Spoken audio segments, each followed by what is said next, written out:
La journée internationale de la femme, ce sera donc dimanche 8 mars. À cette occasion, nous avons choisi de vous parler de ce livre, Libre, insoumise et audacieuse. La journaliste Claire Champenois dresse une galerie de portraits de femmes d'origine arabe nées de part et d'autre de la Méditerranée. Des femmes qui, à force de travail, de persévérance, ont réalisé leurs rêves. Et c'est votre cas, Myriam Chadid. Bonsoir. Bonsoir. Merci d'être avec nous. Vous êtes astronome, chercheuse, enseignante à l'Université de Nice. Est-ce que vous vous sentez libre, insoumise et audacieuse, comme le titre de ce livre l'indique? Waouh! Je pense libre, j'ai intérêt à être libre, j'ai intérêt à être insoumise et audacieuse.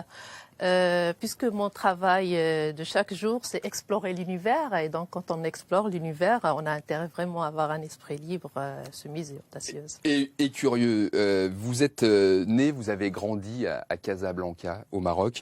Un père forgeron, une maman au foyer qui a élevé une grande fratrie. Votre chemin vers les étoiles n'était pas tout tracé au départ.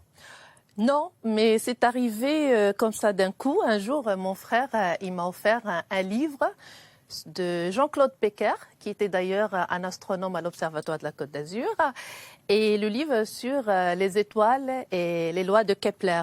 Et donc ce livre, elle a complètement changé ma vie. Et immédiatement, vous avez voulu regarder le ciel et voir les étoiles. Exactement.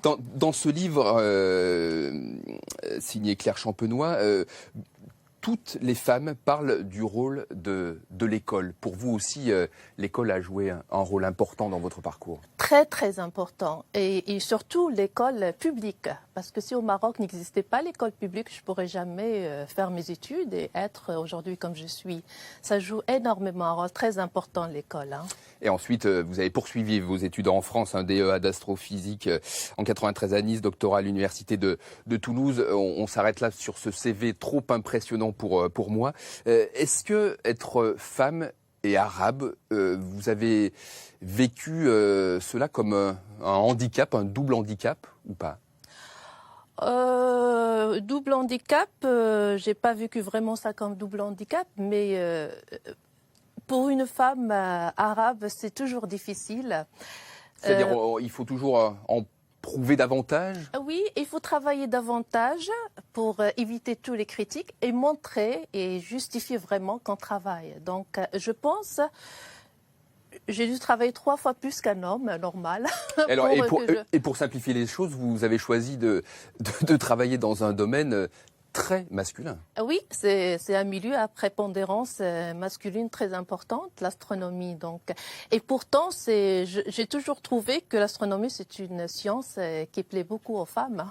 Alors, ça vous a pas empêché de diriger des missions, notamment vous avez été la première femme astronome à diriger une mission en Antarctique. On voit notamment une photo. Vous aviez combien d'hommes sous vos ordres, Myriam Chadid? Sous mes ordres. Donc, j'ai participé à une mission, à une expédition polaire en Antarctique.